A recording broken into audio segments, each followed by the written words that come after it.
Raghavendra ಬಿಂದ್ರು, doctor Shri Parameshwar ಅವರೇ, H T ಪೋತಾ ಅವರೇ, doctor R Raju ಅವರೇ, ಶ್ರೀ ಭಾಗ್ಯವಾನ್ ಅವರೇ, ಶ್ರೀ ಗುರುಶಂಕರ್ ಅವರೇ, ಕಲಾವಿದರಾದಂತಹ ಶ್ರೀ ಮಾದೇವ ಸ್ವಾಮಿ ಅವರೇ, ಡಾಕ್ಟರ್ ಕವಿತಾ ಅವರೇ, ಡಾಕ್ಟರ್ ಆನಂದ್ ಕುಮಾರ್ ಅವರೇ,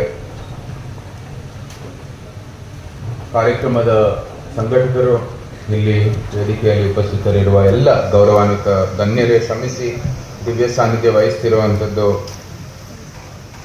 ಮನೋರಿತ್ಯ ಪಂತೋಜಿ ಅವರಿಗೆ ನನ್ನ ಹೃತ್ಪೂರ್ವಕವಾದಂಥ ಗೌರವವನ್ನು ಕೂಡ ಸಲ್ಲಿಸುತ್ತೇನೆ.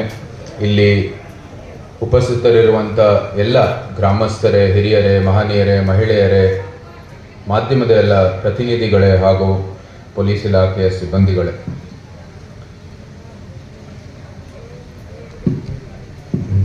ನಮ್ಮ ಬಂಡೀಪುರ ಏನು ಪ್ರಕೃತಿ ವಲಯ, ಅದರಲ್ಲೂ ಕೂಡ ಅದರ ಬಳಿ ಇರುವಂಥದ್ದೆಲ್ಲ ಗ್ರಾಮಗಳಿರ್ಬೋದು, ಪಟ್ಟಣಗಳಿರೋದು, ಅದೇನು ನನಗೇನು ಆಹ್ವಾನ ನೀಡೋ ಅವಶ್ಯಕತೆ ಇಲ್ಲ. ನಾನು ಯಾವಾಗಲೂ ಬರ್ತಾ ಇರ್ತೀನಿ, ನೀವು ಕರೀದಿದ್ರೂ ಸಹ ಇಲ್ಲಿಗೆ ಬಂದು ವೀಕ್ಷಣೆ ಮಾಡಿ ಹೋಗ್ತಾ ಇರ್ತೀನಿ. ಅದರಲ್ಲಿ ಏನು ಮಾಡ್ತಿಲ್ಲ. ಹಸಿರುಗೆ ಹೆಸರುವಾಸಿ ಆಗಿರ್ತಕ್ಕಂಥ ನಮ್ಮ ಗುಂಡ್ಲುಪೇಟೆ ಯಾವತ್ತೂ ಸಹ ಅರಮನೆಗೆ ಮತ್ತು ನನಗೂ ಕೂಡ ವೈಯಕ್ತಿಕವಾಗಿ ಹೃದಯದಲ್ಲಿ ಒಂದು ದೊಡ್ಡ ಭಾಗ ಇದೆ ಅಂತ ಹೇಳಿದ್ರೆ ತಪ್ಪಾಗಲ್ಲ. ಕೆಲವು ಅರಮನೆ ಕಡೆಯಿಂದ ಅರಮನೆ ಪ್ರತಿನಿಧಿಯಾಗಿ ಬಂದಿರುವ ಸಮಯದಲ್ಲಿ ಯಾವತ್ತೂ ಸಹ ಒಂದು ಇತಿಹಾಸ ನೆನಪು ಮಾಡಬೇಕಾಗಿದೆ. ಗುಂಡ್ಲುಪೇಟೆ ಅದು ಸಹ ಈ ಒಂದು ಬಂಡೀಪುರ ಹತ್ರ ಇರ್ತಕ್ಕಂಥ ಎಲ್ಲ ಗ್ರಾಮಕ್ಕೆ ವಿಶೇಷವಾದಂಥ ಸಂಬಂಧ ಇದೆ. ಅರಮನೆಗೆ ನಿಮ್ಗೆಲ್ಲರಿಗೂ ಗೊತ್ತಿರೋ ಹಾಗೆ ರಣಧೀರ ಕಂಠೀರ ನರಸಿಂಹರಾಜ ಒಡೆಯರ್, ಡಾಕ್ಟರ್ ರಾಜ್ಕುಮಾರ್ ಅವರ ಚಿತ್ರನೂ ಕೂಡ ಮಾಡಿದ್ದಾರೆ. ರಣಧೀರ ಕಂಠೀರ ಅಂತ ಚಿತ್ರನೂ ಕೂಡ ಮಾಡಿದ್ದಾರೆ. ನಮ್ಮ ಮೈಸೂರು ಅರಮನೆಯಲ್ಲಿ ಅದರ ಶೂಟಿಂಗ್ ಹೋಯ್ತು. ಅವರು ತೆರಕನಾಂಬಿಯಲ್ಲಿ ಮೂಲತಃ ಅವರ ಒಂದು ಆಸ್ತಿ ಇತ್ತು. ಅಲ್ಲೇನೆ ನಿಮ್ಮದು ಒಂದು ಏನು ಎಸ್ಟೇಟು, ನಿಮ್ಮ ಅರಮನೆ ಎಸ್ಟೇಟು ಇಲ್ಲೇನೆ. ನಮ್ಮ ನಾಯಕರು ಇದ್ರು, ಅವರ ಹಿರಿಯರು ಪೂರ್ವಜರು ಆವಾಗ ರಾಜರು ಇದ್ರು. ಸೊ ನಾವು ಈ ಭಾಗ ನಿಮ್ಮ ಒಂದು ಕಡೆ ನೀವು ಇಲ್ಲಿ ಆಡಬೇಕು ಅಂತ ಅವ್ರನ್ನ ಇಲ್ಲಿಗೆ ಪೋಸ್ಟಿಂಗ್ ಮಾಡಿರ್ತಾರೆ ಆ ಸಮಯದಲ್ಲಿ. ನಂತರ ಅವರೇ ರಾಜರು ಆಗ್ತಾರೆ, ಶ್ರೀರಂಗಪಟ್ಟಣಕ್ಕೆ ಬರ್ತಾರೆ, ರಾಜರು ಒಂದು ಪದವಿ ತಗೊಂಡು ಮುಂದುವರಿತಾರೆ. ಅವರು ಮುಂದೆ ಬಂದಿರ್ತಕ್ಕಂಥ ಚಿಕ್ಕದೇವರಾಜ ಒಡೆಯರ್ ಅವರು, ಬಹುಶಃ ನಾಲ್ವಡಿ ಕೃಷ್ಣರಾಜ ಒಡೆಯರ್ ಅವರು ಬಿಟ್ಟರೆ ನಮ್ಮ ಅರಮನೆ ಇತಿಹಾಸದಲ್ಲಿ ಅತ್ಯಂತ ಶ್ರೇಷ್ಠ ಮಹತ್ವವಾದಂಥ ನಾಯಕರು ಚಿಕ್ಕದೇವರಾಜ ಒಡೆಯರ್ ಅವರು ಮೂಲತಃ ಇಲ್ಲೇ ಹಂಗ್ಳದಲ್ಲೇ ವಾಸ ಆಗಿದ್ದು. ಅವರ ಬಾಲ್ಯದ ವಯಸ್ಸು ಎಲ್ಲನೂ ಕೂಡ ಹಂಗ್ಳದಲ್ಲೇ ಇದ್ದಿದ್ದವರು. ಸೊ ಅದಕ್ಕಾಗಿ ಬಹಳ ವಿಶೇಷವಾದಂಥ ಸ್ಥಾನ ಇದೆ. ಇವತ್ತು ಏನಾದರೂ ಗುಂಡಲುಪೇಟೆ ಈ ಭಾಗದ ಒಂದು ವ್ಯವಹಾರಕ್ಕೆ ಮತ್ತೆ ಈವನ್ ನಾವು ಚಾಲನಾ ಎಲ್ಲ ಮಾಡುವಾಗ, ಪ್ರಯಾಣ ಮಾಡುವಾಗ ಇಲ್ಲಿ ಗುಂಡ್ಲುಪೇಟೆಯಿಂದಾನೇ ನಾವು ತಮಿಳ್ನಾಡಿಗೆ ಹೋಗೋದಂದ್ರೆ ಅದು ದೊಡ್ಡ ಚಿಕ್ಕದೇವರಾಜ ಒಡೆಯರಿಂದಾನೇ ಆಗಿರೋದು. ಯಾಕಂದ್ರೆ ಅದು ಅವರು ಹಿಂದೆ ತೆರಕನಾಂಬಿ ಎಲ್ಲ ವ್ಯವಹಾರಕ್ಕೆ, ಟ್ರೇಡ್ಗೆ ಬಹಳ ಮಹತ್ವವಾದಂಥ ಪಾತ್ರ ಇತ್ತು. ಅವ್ರಿಗೆ ಗುಂಡ್ಲುಪೇಟೆ ಮತ್ತೆ ಹಂಗ್ಳಗೆ ವಿಶೇಷವಾದಂಥ ಒಂದು ಕಾಳಜಿ ಇರೋ ಕಾರಣಕ್ಕಾಗಿ, ವಿಶೇಷವಾದಂಥ ಪ್ರೀತಿ ಇರೋ ಕಾರಣಕ್ಕಾಗಿ ಈ ಭಾಗವನ್ನು ಅಭಿವೃದ್ಧಿ ಮಾಡಿದ್ರು. ಇವತ್ತು ಅನೇಕ ದೇವಸ್ಥಾನಗಳು ಇರ್ಬೋದು, ಅದೆಲ್ಲ ಮೂಲತಃ ಇದ್ದಿರ್ಬೋದು ಹಿಂದಿನ ರಾಜರು ಗಂಗರ ಕಾಲದಿಂದ ಇರ್ಬೋದು, ಅನೇಕರ ಒಂದು ಹೊಯ್ಸಳರ ಕಾಲದಿಂದ ಇರ್ಬೋದು.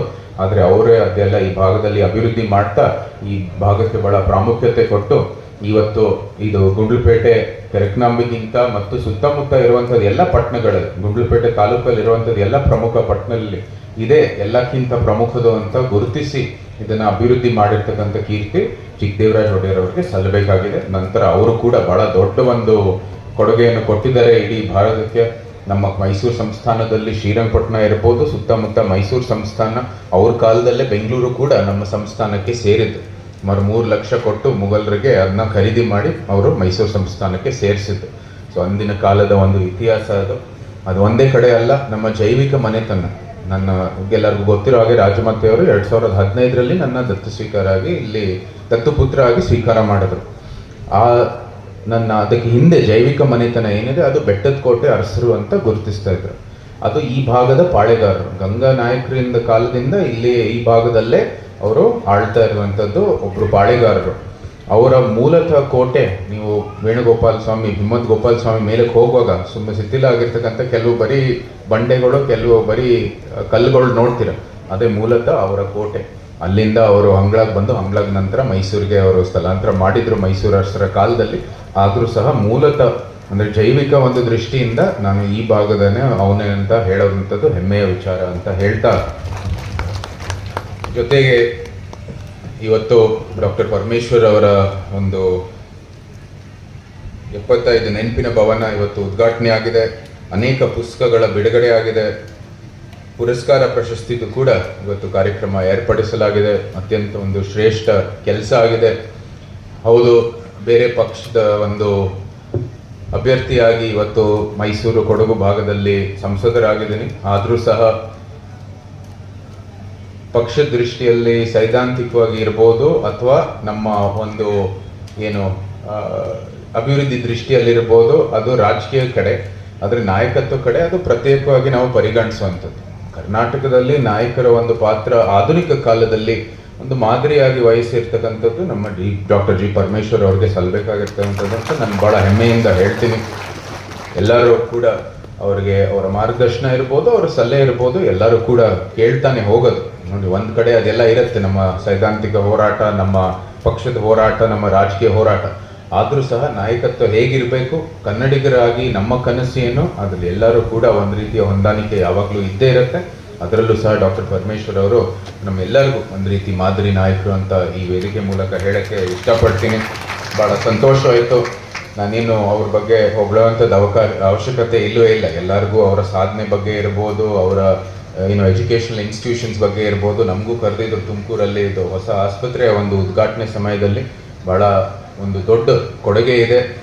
ಎಲ್ಲಕ್ಕಿಂತ ಇವತ್ತು ನೋಡಿ, ತುಮಕೂರಲ್ಲಿ ತಮ್ಮ ಎಲ್ಲ ಮುಖ್ಯ ಕೆಲಸಗಳು, ಮುಖ್ಯ ಕೊಡುಗೆ ಇರೋ ತುಮಕೂರಲ್ಲಿ. ಆದರೆ ಗುಂಡ್ಲುಪೇಟೆ ಒಂದು ಇಷ್ಟು ದೂರದಲ್ಲಿ ಒಂದು ಸಣ್ಣ ಗ್ರಾಮದಲ್ಲೂ ಕೂಡ ಅವರ ಒಂದು ಇಷ್ಟೊಂದು ಅಭಿಮಾನಿಗಳಿದ್ದಾರೆ, ಇಷ್ಟೊಂದು ಒಂದು ಕೊಡುಗೆ ಇರೋದು ಅದೇ ಒಂದು ದೊಡ್ಡ ಉದಾಹರಣೆ. ಅವರು ಎಂಥ ಒಂದು ನಾಯಕತ್ವ, ಎಂಥ ಒಂದು ಕೊಡುಗೆ ಇದೆ ಈ ನಾಡಿಗೆ ಅಂತ ಅಷ್ಟು ಹೇಳ್ತಾ, ಡಾಕ್ಟರ್ ರಾಜ್ ಅವರಾಗಲೇ ಮಾತಾಡಿದ್ದಾರೆ ನಮ್ಮ ವನ್ಯಜೀವಿ ಬಗ್ಗೆ ಏನೇನು ನಾವು ಮಾಡಬೇಕಾಗಿದೆ, ಅದರ ಸಂರಕ್ಷಣೆಗಾಗಿ ನಾವು ಯಾವ ರೀತಿ ನಿಲ್ಲಬೇಕಾಗಿದೆ.